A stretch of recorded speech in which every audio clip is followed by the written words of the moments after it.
Welcome to Basketball Heads Live. I'm your host, Glenn Pooh Harding. And tonight, we have a very special guest.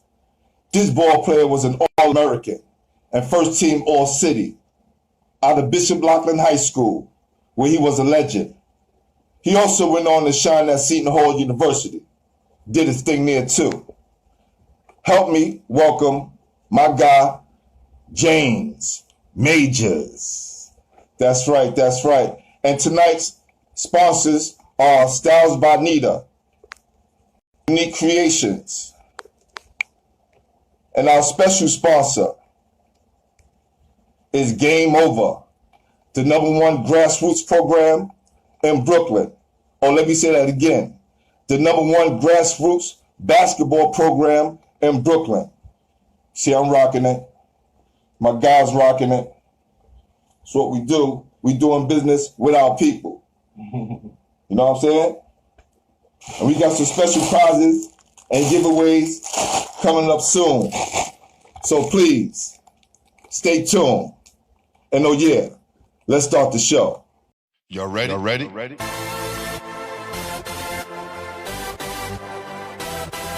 Yeah. You have stepped out into the world of chaos, where everybody goes hard. Come on. Go hard. Go hard. Go hard. Go hard. Go hard. Or go home. Never back down. You gotta hold your own. Go hard. Go hard. Go hard. Go hard. East Coast. Go hard. West Coast. Go hard. Midwest. Go hard. Dirty. Hurry up, everybody, get online, buy your tickets, cause the game about to start. What's up, homie? How you doing today? Oh man, I'm great, man. I'm great. I'm in good spirits. You know, can't let the devil get you down, man. Oh, most definitely not. He always pulling at your coattail, waiting for you to make the wrong move. But I'm a thinker, so you know I play chess, not checkers. Exactly. But I'm glad to have you on, man. Listen, I remember being a freshman at Lincoln, and we scrimmaged y'all in '83. And it was just like, man, watching you and Silk just go at it back and forth, jump shot for jump shot, layup for layup, and willing to battle each other. You know, a lot of these guys don't like to hold each other, man, but salute to you, man. Those are the first glimpse I had of you before I even saw you play. I just used to hear your name. But in '83, when we scrimmaged y'all, definitely, fam. Yeah, because I know Silk and Spice, those were my two guys. Yes. So what I like to do before, when everybody come on the show, is just like to ask this question is, who introduced you to the game? Well, the first time I remember watching basketball, I must have been about 10 years old, and I walked into my mother's room, and I was like, "Ma, what are you watching?" She was like, "Oh, this is basketball." So I just sat down and started watching it, and ever since then, I've been hooked. Wow, that's crazy. Also with the fact that I have 17 uncles who all played ball, so it was just in the genes. Yeah, somebody had to get it, right? Somebody had to get it. So where did you grow up at? I grew up in Brownsville, Howard Houses. And I went straight growing up there for anything. I know it's a little crazy there now in Brownsville, but when I was there, all we did was just play ball every day, all day long. Wow, that's real. That's real. I was reading an article where they said, you know, you grew up around Jerry Ice Reynolds and Pearl Washington, those guys. Right, because a lot of times when guys come home from school, they look to play in these tournaments, and it's tough to find a tournament that was sanctioned for the NCAA. So when I came home, I just went straight to the park. World B. Free, Jerry Reynolds, Pearl Washington, Phil Sellers. Couldn't get any better competition than that. Those are your trainers right there. Exactly. If you can't learn from them and excel against them, who can you learn from? That's right. My guy, CEO Entertainment, said, tell James, John from Kelly Park said, what up? Hey, what's going on, John? Long time No doubt. Get to Brooklyn one day. If you guys still play up there in Kelly, I'm gonna come up there and teach y'all a few more lessons. I bet you they'll love that. And tell the Boney brothers I'll have them lined up like the first time I came into the park. Because I'm going to tell you a quick story. I went to Kelly Park for the first time. These guys didn't know who I was. It was these brothers who thought they was running the park. So each one of them wanted to take a shot at guard me. I was in the park from about 3 o'clock that afternoon to 10 o'clock at night, busting the brothers up. They all wanted to get, nah, let me take it. I enjoyed it. To this day, I've never let them stop hearing about it. That's right, man. You got to keep letting them know, man. You put it in. Especially two brothers. Come on. You figure one of them had to get you. You get both of them. That's bragging right. It was 5 brothers. And they each wanted to take a shot. So I had to let them. This is my first time in the park, but if I step foot in your park, I'm coming here to run things. That's right. That's the mentality. That's what it's definitely about. I'm making this my park. So I'm definitely going to let guys know, because I have a few guys that grew up playing in Kelly as well. Definitely. So what was the first team you was on? First team I was on, organized, was New Bed-Stuy Elementary School. And it's funny because back then, I had this math teacher. I was like, this guy's real cool guy. Never knew it was Ernie Dowse. Wow. Never knew. He was always humble. Never even told me that he played ball. He used to always just tell me, stay on the right track, do the right things, and things are going to happen good for you. Never knew until after I graduated, he was the great Ernie Dowse, New York City legend. Wow. Look at that. So you already had an early basketball angel touching you already, early. And didn't even know it. I was blessed. Those are the best kinds. I was blessed early. Listen, you named some of the ball players that came out of your neighborhood, right? Who was the best in your neighborhood? The best. Well, that's kind of tough because obviously the ones that I stated, but if you look at the ones, because I've had Terry Greenwich, who went to Xavier University, graduated from Westinghouse. Kenny Wooten, who played at Boys High. Derek Givens played at Boys High. There was quite a few players in the neighborhood. The list is too long, the list. Yeah, I figured, because you already had played against some greats already, right? And all these guys were the best of their era, right? And their time. So that's crazy. And all these guys, like I say, every single guy in my neighborhood all played high school, college ball. So every day in the summer, that's all we did was play ball from sun up to sundown, all day long. That's all everyone wanted to do was play ball.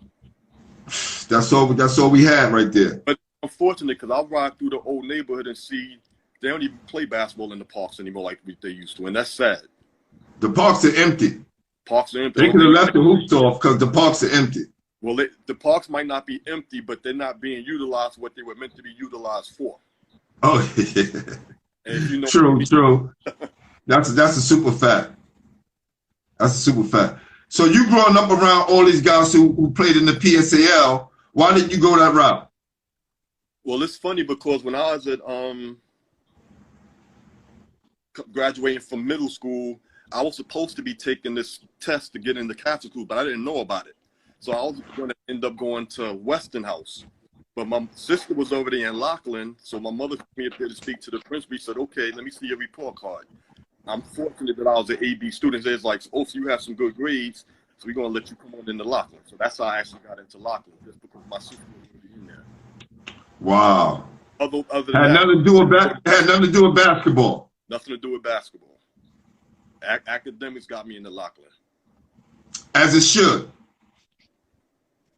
Definitely as it should. So who did you look up to as a ball player?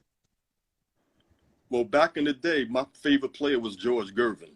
That's why Pat tried to name after him, and then people started calling me Ice. Okay. I see that on some tags. They definitely do. Because I always wanted to pattern myself. Because I know the first time I saw him, I don't know if you remember back in the day on Saturday nights, they used to have the ABA games on with the red-white basketball. And I saw the Nets playing against San Antonio. I was like, who's this guy giving Dr. J the business like this, giving him 40? Next time, that's George Gervin. Ever since then, that was my guy. Wow. And The great Iceman. I also had that iconic poster. I wish I still had it, where he's sitting in a chair of ice with his. Oh yeah, definitely. He popped Nike off with that one. Yes, I think that was the greatest poster ever invented. Yes, that was the one. The mother load. Everybody wanted the Iceman poster. Did you ever hear that Spencer Haywood story? No. With Nike? I don't think I'm not familiar. In 1973, when Nike was first starting out, they probably started out a couple years before that, but like in 1973, Spencer Haywood was the #1 player in the NBA. Right? Okay. And Nike approached him and said, you know, we're starting back, you know, company starting out. We want you to be our sponsor. We'll give you $100,000 or 10% of the company. Wow, he took the 100,000. Didn't have definitely. That. Yo, you won the prize, man. You definitely won the prize. I could see that coming. Yeah. And that 10% I think is worth $3 or $4 billion today. Easily. That might be a low number too. Okay. So it's crazy. You think back the opportunity some of our ballers had to be in placed in situations. And now we get to learn from those lessons. Hopefully a lot of guys who are in these positions now don't make the same mistake. Yeah, it's good to know your history and to educate yourself so that way you don't repeat the mistakes that was made before you so you can learn from them. Yep. So you went out for the freshman team? Well, when I was at Loughlin, my coach, Patrick Quigley, he had a rule that you couldn't play varsity until you were a junior. The great Patrick Quigley, yes, definitely. I couldn't play, and now the reason why Mark Jackson and Billy Willer and those guys got to play a third year is because just before the season started, we had about 4 or 5 seniors got kicked off the team, so he brought those guys up from JV. So that's why Mark had that third year on varsity. Otherwise, he would only play 2 years on varsity. Wow, that's good. And I talked to Kenny, and can you go to a play where you got a little bit more light? I was talking to Kenny. Yeah, there you go. I was talking to Kenny, and and I was thanking his coach, you know, rest his soul, for not playing Kenny the first quarter because we got a chance to beat him up at Glen Falls. Kenny Anderson. Right, at Malloy. At Malloy. Jack Curran. Right, Jack Curran, yes. So, you know, these coaches got these specific rules. Right, that they have and they stick to, you know. So how did it go your freshman year?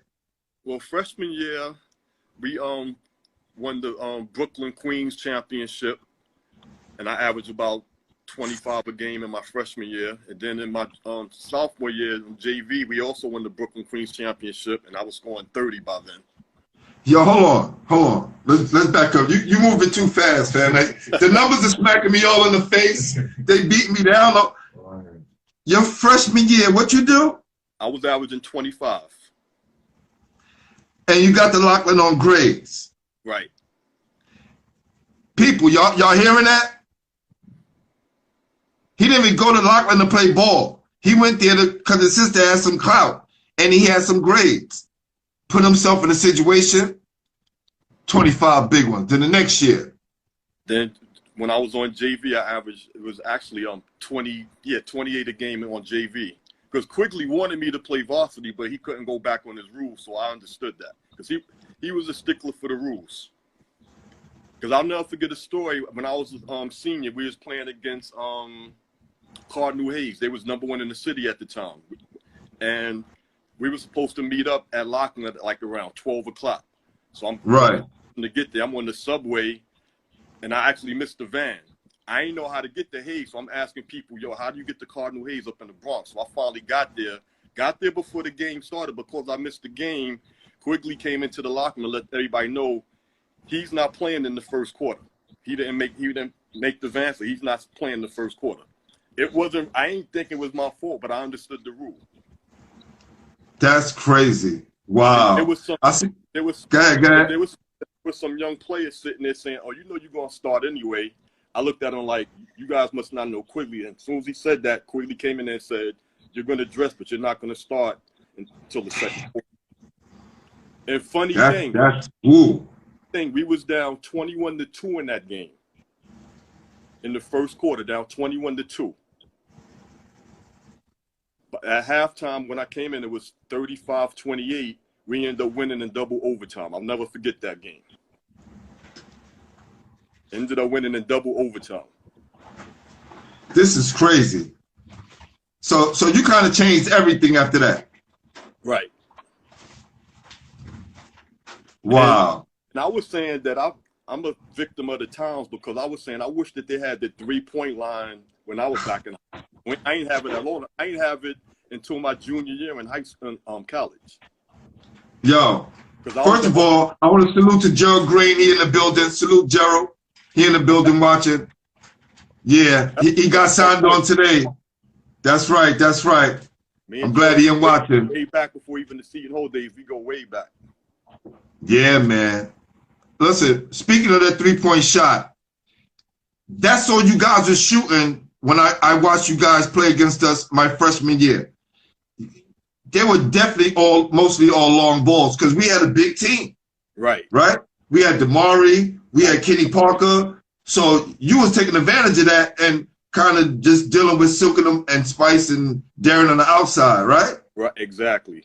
And that's crazy. Because I would say 80% of my shots back then would have been behind the 3-point line. Because I know I was the only junior at Loughlin to actually score over 500 points in the season, and then I was the only player to actually score over 1,000 points in 2 years, because you only could play varsity for 2 years.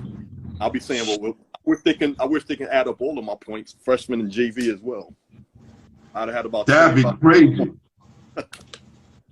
And I think they do that at other places in other states as well. I don't know why they don't do it here in New York. They only count your varsity numbers. That's it. If it's not on varsity, it doesn't count. All right, my guy John was wanted to know, how was your time at 5-star? Well, I actually love going to 5-star, because that was just a chance to go and play against the best in the country. Because I'll never forget, one year, my senior year, just before school was going to start back up, in the All-Star game, it was myself and Kevin Walls. I don't know if you remember him from Camden. Went to Louisville, and we played. Yeah, definitely. Yep. Played against John, and God rest his soul, Ed Davender, in the All-Star game. Wow. Who won? And I might be a little biased, but I felt I should have gotten the MVP of that game. I had like 20 points. I only missed like one shot. But I don't know if you remember Herman Hareed, who went to Dunbar High School. And Coach Wade actually came up and was smoozing with Tom Kinchowski and Garfinkel. And I saw them talking together. I was like, I'm not. So they gave it to him, because he had like 2. Wow. But that's crazy. But it was a great experience there, though. Seeing now, when you go against the guys like the best in the country, you know you can hold your own. You know, when you get back to school, you know you're going to tear the league up. Now that's going to be my next question, right? Who else did you bust to let you know you was ready for prime time? Actually, in the summer, because World Be Free used to always want to play me one-on-one. So after I was able to hold my own against him, I was like, I can play against anybody. Wow. He always tell me, he's like, that's definitely a test right there. Because he's always telling me, you a little lazy in your jump shot sometimes, because you have like a 40-inch vertical, but you don't utilize it. He said, when you see me shoot, I'm up in the air. So I started incorporating that, and I would just shoot over smaller guys. Wow. Because he got way up in the air on this shot, and he held it back here, so you wasn't touching it. There was no way to test it. So you just had to hope that he missed. I used to always tap him on his elbow and said, that's not a. He used to let me get away with that, though. So who are some of the guys of your team once you reach varsity? The Whaler brothers, Kenny and Billy, Octavio Gooden, Anthony Allen, James Foreman, Mark Jackson, Charles Temple, Ernesto Wilson. So all these were great guys, and we all got along well together, because Quickly had another thing that he liked to do. Before the season started, everybody had to spend the night in the gym. That was team bonding. So no TV and everybody just talking, team bonding. That's a great idea. Coaches, take notes. That's a great idea. My coach Bobby Harstein used to take us upstate, and we would stay with the opposing team's family, and they were white families, but just so we can see how the other side lived if we never saw that, right? So we got to see it firsthand. It was a different kind of experience. But I think, you know, having a night out with the fellas, a small camp in the gym, definitely unites people and brings a brotherhood. Yeah, because that built that camaraderie. Because once you have it off the court, you know, on the court, it's just like it's real. Everything's just real smooth and natural. Most definitely. So who do y'all beat the city championship, and who do y'all beat the state championship? Well, for the cities, it was St. Peter's from Long Island, where they had I don't remember Greg Payton. No, there was St. Peter's. It was St. Peter's from Staten Island. Right, Staten Island. That's what I missed. Because they are the only team to win a city championship from Staten Island. Right. There's like a small documentary that Kenny Smith, I think he narrates on N. I think Kenny did it, right. And they beat Kenny that year to go against y'all. And it's funny because the coach from St. Peter's actually ended up coaching me at Seton Hall, Howie Rupert. Wow. That's crazy. And then when we won the state championship, we had beat North Babylon. It had Derek Brower, who went to Syracuse, Russell Pierre, who went to North Carolina State. Right. But they had a really good team, but we actually blew them out in the championship up in Glen Hall. I think the score is like 102 to like 79 or something like that. Wow. It said by the third quarter, the game was pretty much over. Yeah, it said, my boy Rick said, they beat my boys in the month state St. Agnes with Billy Donovan, my best friend, Frank Big Red. I remember Billy Donovan because I remember quickly telling us, he said, pick them up 5 feet above the hash mark. We ain't believing he hit like 5 in a row on us. So we have to start playing this guy. Yo, listen. From back there. Somebody do with a jump shot, and you know, we can make you a believer quick. Right? Definitely. Not many people gonna shoot from that deep with consistency. They'll jack it up and not gonna be knocking them down. So besides yourself and the guys that were on your team, who are some of the best players in New York City at that time? Let's see. Derek Chivas, John Johnson, Mel Kennedy, Richie Simmons. A lot of people forget about this other guy, Alex Broadway, who played at Christ the King High School. Who else was there? Joe Franco. Chris Mullen's brother, I forget his first name, from Severian. John Mullen. So there was quite a few good players that was back in the CHSAA back then. Yeah, and like I said, I heard your name so much, I thought you went to public school. I was like, you go to Loughlin? Oh, okay. It actually turned out, I think, I might be biased, but I think we may have had more talent in the CHSAA than the PSAL. I could be biased, but listen, we should do a tally one day. We should sit up, get like a private call or whatever, and do like a little tally up. We can do that. We're definitely doing that. Because I think some of the guys then, because they had Bug, they had Eric Johnson, but they had some good, Elmer Anderson, they had some good players in the PSAL. Oh, are you talking about in your era around that time? Right. Listen, we always thought in the public school that you guys got way more pub than us, right? And a lot of times we would battle in the wheelchair classic, right? Because that showed the competition in the city, right? You had the wheelchair classic and the Golden Hoops. But then a lot of the teams were mixed up, public school and Catholic. So there was never really a public school, Catholic school clash. Exactly. But I always remember they always said that Jackson had the best backcourt. They had Boo Harvey, who was it, Ron Edwards and Doug Harris. So we played against them in the Monsignor King tournament. And I was like, oh, so these guys are supposed to be the best in the city. So I gave them 41 that game. funny because after the game, I sat next to Boo's mother. She's like, "You can't sit here. You the one that scoring all those points on my son. You got to go up on the other side of the court." So we had a little laugh about that. Wow.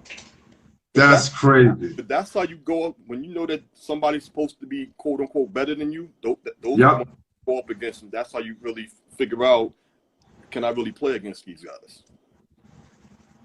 Nothing like going up against the best, man. Because I know So I some got go ahead. some guys like to shy away from the competition, but anytime I go to a park, who's the best one? I want to play against him. You always came up wanting to hold the best player. Coming up, I always held the best player. You know what I mean? I always wanted to hold the best player. It wasn't any fun. I wanted to go where the action was. Right. Right? And the action was always with the best player. Because he's going to have the ball in his hand most of the time. So you're going to be in. Let's go. Let's see. Right? So I know, look, I always said the three guys that really gave me the business my whole life. Lloyd, and I shared that with a couple of us. Anthony Mason and Mike Morrison in college. So those are the three. And I always say it, and I'm waiting for hear somebody else who can tell me anything different. But anyway, let's move on. Who was your toughest competition, right, when you was coming up? Who was your toughest competition in high school that you said? I would say the toughest for me may have been John Johnson because he was just so crafty with the ball. Now, I met John, he was in 6th grade. I remember Keith Hardy brought him to one of our practices. I'm looking at this, I was like, who is this kid palming the ball in the 6th grade? John had hands the size of Dr. G's, and he can do all types of with that ball. So I always respected John's game. He always gave me fits. Wow. Salute to John. He'll be on Wednesday. That's right. I definitely have to be on the head. And my guy Joe Green, now that he's on, he will definitely be on tomorrow. Appreciate that, man. So now you're moving on to college, right? And you're trying to make a decision where you want to go. Who was all the schools that was recruiting you? Well, I'm Pittsburgh, Boston College, DePaul, Marquette, Seton Hall. Those are like the 5 that I've narrowed it down to. And it's funny because I wanted to really go to DePaul because at that time they was #1 in the country. When Joey Meyer came to speak to me, he said we're going to have 13 national TV games my first 2 years. But again, this is another Quigley thing. He said, do not sign early. So you could if you don't sign in November, you have to wait until April to sign. So I told Joey Meyer, I really want to come, but it's like, since there's no guarantee, we can't really hold that spot as somebody when it comes. So I'll never forget this kid named Randy Pettis from Mississippi. 2 days before I was going to go visit, they said that he wanted to commit, so they signed him. So I missed out on going to DePaul. So then after that, I said, well, the Big East is the best conference in the country right now. So it's definitely going to be a Big East school. I ain't want to really go someplace that was already established. So I figured Seton Hall was an up-and-coming program. I could come in and compete for a starting spot my freshman year. So it was just an obvious choice for me to go to Seton Hall at that point. Cool. So did you went on all your visits? Did you go on all your visits as well?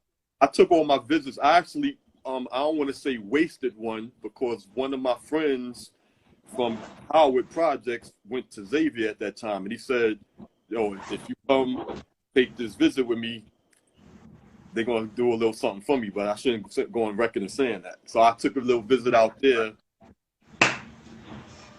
just to help my boy out a little bit. And it's funny because the coach that was recruiting me there ended up at Syracuse anyway. Morgan. Wow. I mean, well, his last name was Morgan. I forget his first name. Assistant coach for Syracuse. That's crazy. That's crazy. If somebody tried to use you to get them a better situation, did he? He didn't wind up going there anyway, right? Exactly. That's crazy. I'm the firm believer that everything happens for a reason. Definitely. Definitely. It was meant for me to be at Seton Hall. Like I say, I was once Martin Solly signed from Pennsylvania, then Mark Bryant signed from New Jersey, and I was like, oh, they're gonna have a foundation there for the future. They have the 2 big men. I could come in as a guard. and we can try to, put Seton Hall on the map. That's real. That's real. So you get there. How was the team? Well, the team wasn't that good, and I said to myself, I was like, they brought me here for a reason, because the guy that was starting at the point at the time, Mike Jones, he was going to be a senior. So I just made it a point. I said, I'm going to make it where he's going to have to start me. I said, I'm going to just destroy this guy every day at practice. So he's going to have to put me in the lineup. So by the time the season started, I was wearing a blue jersey, because the blue, where's the in practice, you having a blue jersey, that means you're a starter. White was the guys off the bench. So I was humble back then. So every day I came out, I had on my white. PJ is like, no, flip your shirt over. You're a starter. What are you doing? I was just trying to be a little humble at that time. Oh, okay. How did your freshman year go in your early seasons? Well, the freshman year went well before we got to the actual Big East season. So we know we played a lot of the cupcakes before then, but I'll never forget our very first Big East game was against Georgetown, right after they just came back from winning the championship. So I'm sitting there on the layup line, then I start seeing Patrick Ewing come out, David Wingate, Reggie Williams, and I'm like just sitting there almost like an awe, saying, I'm just sitting there watching these guys on TV just last year, and I'm getting ready to play against these guys. It took me about 5 minutes to get the butterflies out, because basketball is basketball. But once I got all that jitteriness out of myself, I was good. Okay. So who won? Oh, they blew us out. I ain't want to get to that part. Like I said, my bad. I kind of knew that, right? I kind of researched from early on. We only won about 3 Big East games. We was getting it handed to us, but that was a good experience for the future. And I know early on, like your freshman year, y'all kind of had some little roadblocks, but then you started to come into your own your sophomore and junior year. Tell me, how was that? Yes, because I know in my sophomore year, which was almost like a wasted year, because in preseason we was having a scrimmage game and I tore my ankle up. I was out for like maybe about 2 months, so I really didn't have too great of a sophomore year, because I was pretty much banged up and I never fully recovered from that ankle injury. But then I went back to the park and I said, I'm coming back stronger than ever. And then when I came back as a junior, I was scoring 20 against everybody. Yeah, you definitely tore up your junior year, man. You're just tearing through everybody. And then your name started ringing bells again, because, we started hearing it back here in New York. And so I definitely know you were doing your thing. How did you feel get your confidence back after an injury? Well, it felt good, because again, like I say, I went back to the lab, which is Howard Park. Once you go back there, you do your thing over there. You're ready for anything.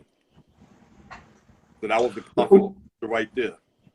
Right. So was Gerald and them guys on the team when you was a junior, senior?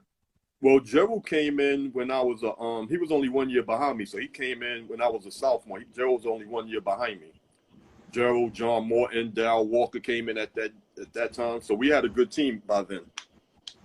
Because all those guys came in was all New York City, all states, so we had a good roster by that time. Okay, good. So what year was it that was it after your senior year where they went to the Final Four? Right, because in my senior year we lost to Arizona in the second round. So we played against Texas El Paso, which had Tim Hardaway at the time in the first round. Then we lost to Steve Kerr and Sean Elliott in the second round that year. When you look back at it, did you enjoy your time at Seton Hall? I tell people, if I could go back and go back in the time capsule and go back and spend time, it would definitely be back to college days. It was nothing like it. Nothing like it. But with the camaraderie with your teammates, the traveling, the competition that you had, it was just a great time, great experience. So what was it like for you guys to travel? Give me like one instance for what you guys had to do or go through, like pregame meal and travel, if you had like a big game somewhere. So if we had a big game, it depends. If we were playing at home, we would have like an early shoot around, and he'll let everybody just relax, get to the arena about 2 hours before game time. And everybody just pretty much sit back, relax, listen to music, talk. But on the road, it was different. So he was real strict then. So We had to make sure that we had to eat at least 3 or 4 hours before the game. Then by the time we got to the arena, again, he may not let us listen to as much because he felt we wasn't as focused on the road as we were at home. So he cut out all that music in the locker room before the games unless we were at home. That's crazy. Yo, one of the things my guy always say, yo, Pooh, ask him about the meal money. I was like, I remember those days. I don't be asking everybody about their meal money. Yo, listen, people. PJ, and I know it was different on all levels. Tell me about what you guys. Now remember, this was back in the 80s, so this was a lot of money for us back then. Yes. We would get $5. That was the what? Now the only time we got more than that got to be home game. Now home games we may not have gotten any because we used to get a voucher to go down to this place called Mr. Sub, where he ordered some pizza for us. You said $5? $5. That was enough to go get you a sandwich. But now now come on, I went to Fairleigh Dickinson. We got we got a couple of, especially on a road trip, we got at least $300-400, sometimes $500, $600. The only time we got more than that when we was in the Big East tournament, that's when he would pull out the cash. Wow. Like we was in the city. This could have been a regular away game and this was happening. So let me tell you something my coach explained to me, right? I don't think I ever talked about this on the show. My coach explained to me that we was going to play Wake Forest. And he was very excited. And I was like, they can play, we can play, so what? We going out to try to win. Did they have he said, no, Glenn. Excuse me? Was Derek McQueen on the team at that time, point guard? No, they had Anthony Tucker. Anthony Tucker was on the team and Rodney Rogers. Okay. Right? So he said, no. Wake Forest just gave our school $80,000. That's for travel. This is the business of basketball. Travel expenses and for you guys meal money. And then we, put some money to the side for some other sports. I said, you serious? I thought y'all just play each other. He said, no, this is a business. He said, the reason if we lose, they're going to be upset. And this is where the word upset come from. There's no upset in pro sports. Right. Wow. Blew me away. Blew me away. And I was just stuck. I said, this is how it works? He said, yes, whenever we play a bigger school in a bigger conference, they pay for wins. That's what they do. So you said in the beginning of the year when you played on rinky-dink teams, y'all was paying somebody. Y'all was paying somebody to play. Exactly. Just you guys get better. It's a win-win. The other team gets somebody to come get the ass kicked. Exactly. Get some exposure. But now you have. And the NCAA is a tax-free. It's tax-free nonprofit organization. But you have me feeling bad about this meal money situation. Now I feel like I've been cheated. You've been cheated. Now I went to Fairleigh Dickinson, right? Seton Hall is a much bigger school, and this is from 88 to 92. Trust me. And it's funny because PJ had a name for a $5 bill. He called it a fin. He said, "Give everybody their fin," and everybody was talking about. They was parking that money. Oh, he was doing something because I used to see him with a wad of cash sometime, and this guy Mike Murphy used to be a security, have his gun right there in his little holster. And every time PJ pulled out that money, but he was appealing. Hold on. He had security with a guy who could carry a gun? Yeah, he used to have it in his ankle band. Every guy was with us, Mike Murphy, security. He pocketed that bread. I'm telling you, I went to Fairleigh Dickinson. I could vouch. I could bring my guys on here. We look forward to having meal money. It didn't make a difference what level you was on. Everybody got the same amount.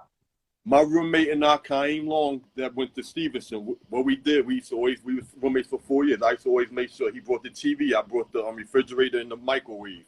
We used to, whatever we had in the from the training room, take it back to the room, heat it up at night to eat it for dinner. That's crazy. Now, that's one thing I could say. Seton Hall wasn't one of those schools that was paying their players. That's one thing I could say in their favor. We weren't getting paid. It was legal. That's part of the program, right? As far as the meal money, because like you say, if you're calling it meal money, you can give them a little bit more than that. Come on. Now. Yes, I'm telling you, that's the business of basketball. My coach, Tom Green, explained to me that when schools, bigger schools play another school, there's money exchanged. Yes. Yeah. That's the one negative I could say about, you know, the meal money.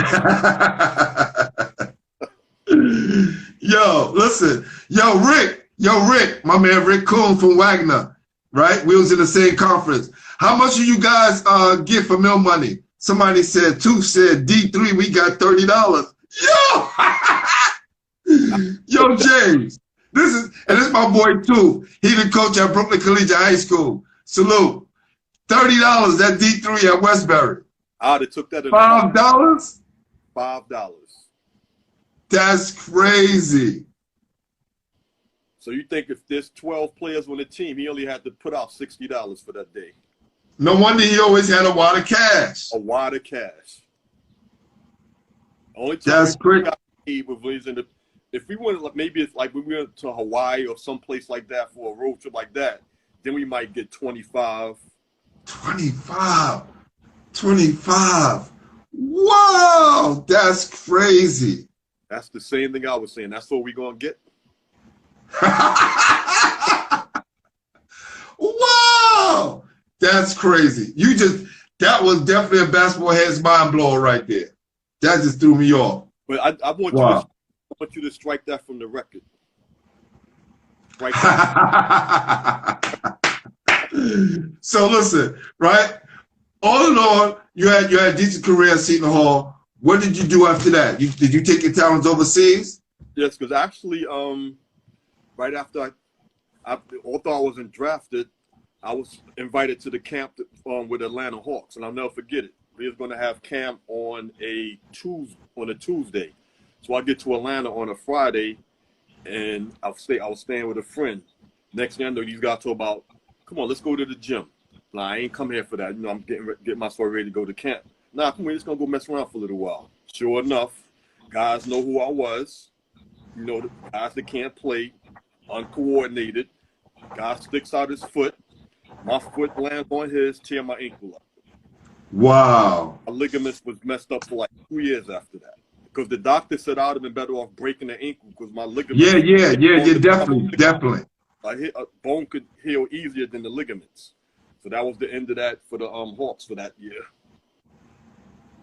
But then yo, my God, Spice is on here. Spice said, yo, Seton Hall was robbing of God. Yeah, Spice was my roommate. He was my roommate at the Manhattan College basketball camp, Athletes for Better Education camp. Okay. That's my guy. Yeah, Spice definitely another legend, man. I don't want to hear about no meal money stories. Nah. I'm about to give you another story, right? Because Rick just gave me a quick info real quick, talking about my coach.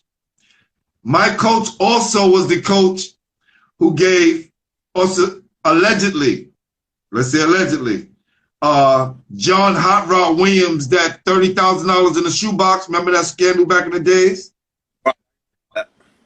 And Tulane, and destroyed their whole program. And then that's when he went and came to Fairleigh Dickinson.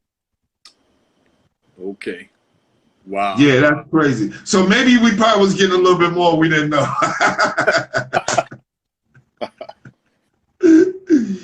That's great. My man Tooth, who went to Bishop Loughlin, he said, I was in a freshman team at Loughlin when James was a senior.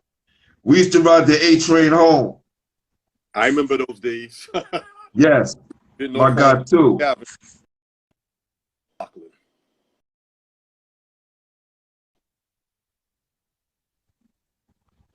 Well, it's so here these things just to reminisce and think about, you know, things that you did in your past, because you always want to keep that prevalent. Yeah, man. I think sometimes people forget. You know, I talk to a lot of young guys, and I ask them questions about guys who came before them. Like I told you before I really started getting serious at ball, I knew who you was. right? When I said I'm gonna start playing basketball in high school, I had to know who different guys was and who they were, how their games were, because I may run into them one day. Right. Right? You never know. And you just want to know your history. That's how you become a student of the game. And that's the difference between somebody who plays basketball and a ball player. Exactly. There's Also, a difference. I forgot to give a shout out to my first backcourt mate at New Bed-Stuy Junior High School, Michael Messiah. I want to give him a shout out. Yes. Yo, let me tell you. That's, I don't know if I ever met dude before, but he's been very supportive, man. He's always been supporting basketball heads from the beginning and always throw me a bone every now and again. And like, yo, G, check this guy out. Yo, G, maybe you want to hear, his story. And I respect guys like that. You know what I'm saying? He's a great guy. Because we were together. Nah. Salute to my man, Mike. Then he actually moved to North Carolina and ended up going to Laney High School. And I'll never forget, because he came up to me one day and said, I'm getting ready to leave New York. I was like, so where you going? He's like, I'm going to North Carolina. I was like, why are you going to North Carolina? Well, my mother wants to move out there. So next thing I know, he tells me, he said, but I want you to listen out for one name for me. He said, remember this name. He said, Mike Jordan. I was like, who's Mike Jordan? He's like, he's going to be a senior at Laney. And it ended up being Michael Jordan. He was the first one that ever told me about Michael Jordan. Wow. I'll never forget that conversation. He said, so Mike, you are definitely an official basketball head, fam, for sure. That's crazy, man. And thanks again, Mike. I appreciate you. You got me Lamont Long, who definitely has some great stories, and yourself. So I appreciate you being here. Have you been keeping up with New York City basketball? Well, actually, because I actually have moved out because I was living, once I had stopped playing ball, I became a school teacher in Newark. And I was living in Newark up until last year, so now I'm up in Pennsylvania. But I still try to keep up with some of the games and keep up with some of the guys. What's been your perception of New York City basketball as of late? Well, I think it's too much with the AAU teams. It's not as much team-oriented as far as like your high school teams. Everybody's thinking about playing on these AAU teams and not really giving that dedication to their high school teams, which that's the signs of the times now. Because I know when I was coming up, I played with the Madison Broncos for 1 year with Doc Naselli, and that was the only time I played AAU. That 1 year with me too. I played with Doc Naselli as well. Dwayne Martin, Shake, who ended up being a movie star. Whoever would have thought that. Listen, let me tell you. I was in the Empire State team with those guys, with him, Rod, Dal Middleton, Derek Chivas. Derek was my roommate. And we had two characters on that team. The first one was Shake Martin. He used to be singing these Frank Sinatra songs and doing these acts from television and doing these lines. And he was like, yeah, I'm going to be an actor one day. We was like, whatever. Then we had Prime Minister Pete Nash, who went to Columbia, right? He had to pull out his black book, the phone, and show us like KRS-One number, Run DMC number. And we was like, you faking that. You ain't gonna be a rapper. That next year, they put out an album on Def Jam, and he had the whole Empire State team on the back of the cover. Wow. And then, you see what happened with Dwayne. Next time I see him, I'm an extra on above the rim. And he's a star. Because I know the first thing I used to see him on a couple of commercials. The next thing you know, like you say, he was on the star above the rim. There you go. There you go. And we see each other laugh, and I say, yo, go figure. Right? But listen, that's why you never stop people from dreaming. Exactly. That's all we have. That's all we have until they become reality. And all it takes is that little glimmer of hope for somebody to believe in you. That's all it takes for that person to believe in you. That's right. That's right. Thank God for your sister for being that Bishop Loughlin. You probably could have just been another run-of-the-mill if you was in PSAL somewhere. You could have, been another guy who scored 40, but you became James Majors and did it in a different way. Exactly. So, last two questions. I think it's, last three. Who was the best high school college, and pro you played against. 3 people. The best high school, college, and pro you played against. High school. High school, I would have to say Ed Davender, because Bug was tough. And then after him, I would say, I don't know if people remember Curtis Aiken. Played upstate. Yes, definitely. Pittsburgh. Curtis was tough too. College, hands down, it was Pearl Washington. And pro has to be World Be Free. It would be the 3 top. For sure. For sure. That's real. So, brother, I saw you the other day. We chatted for a little bit, did a little test, and I was like, damn, James still look like he's 20 years old. Well, I still tell the kids. I used to always tease the kids when my classes. I'm gonna let somebody beat me when I'm 50 years old. I'm 54 now, so I stopped playing. That's real. That's real. How do you stay in shape and healthy these days? Well, I have a Fitbit, and I think that's the best thing I ever purchased because it makes me get my 10,000 steps in a day. So I do a lot of walking, try to eat healthy, because once we get a certain age, you have to really start taking care of yourself. Because I used to play ball. I was living in New Jersey. I used to play ball on Sunday mornings, but these guys was like horrible. So I just started doing my walk. I feel I get a better workout by just walking around. Especially when you're a ball player and love the game. You don't want to just be playing. That's how you get hurt. Exactly, because I always end up leaving out of there hurt. So with all this knowledge and experience you acquired from the game, did you pass it down to any of your children, or do you have children? Yes, I have 3 girls and 1 boy, but my boy, he was never really into sports. He's the type that'll end up owning a basketball team. Got you. That's what time it is. We need more black owners, definitely. He's the academic in the family because he's always on the dean's list. So he's a great student. Salute, my brother. Salute. Can't knock him for that because I never tried to push anything on him. If he wanted to do it, that was going to be great. So he's into his art and he's very creative. So I just let him run with that and support that. That's dope, man. So listen, we at this point in Basketball Heads, we ask our guests to nominate someone to be on the show. And you can nominate someone to be on the show, right? Okay. And this is what my dude was doing in the back. This is what my dude was doing in the back while we was talking. Okay. That's not, you said he just did that? Yep. Wow. You got some talent there. Oh, yeah. And he a ball player, too. He played for Coach Granby at Jackson. Is there any way I can get a copy of that? Yo, brother, I'm going to send it to you. I got you. Okay, I really appreciate that.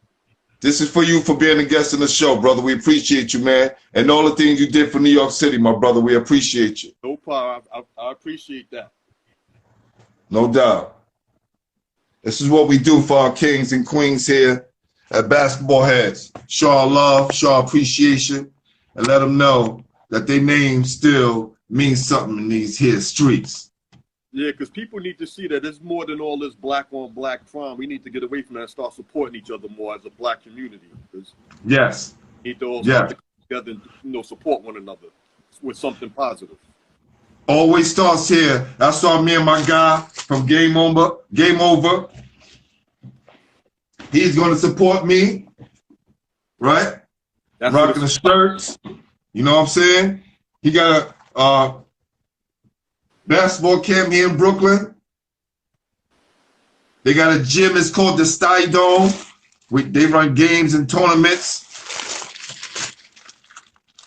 We're going to be doing some giveaways soon. You know what we do here at Basketball Heads. Okay. So, yes, definitely. Stay tuned, and thanks for joining us. My man, James Majors, I appreciate you, brother. Appreciate you, too. You know what I'm saying? Think about who you want to be on the show, man. You think should be on the show, brother. Oh, definitely. And you know what I'm saying? Definitely get definitely a New York guy on the show, somebody that everybody want to talk to. And listen, brother, everybody want to share their story, man. So tell them to come over here to Basketball Head. No problem. No doubt. Definitely. Appreciate you, my brother. Okay, be good. All right, thanks. Okay. Yeah.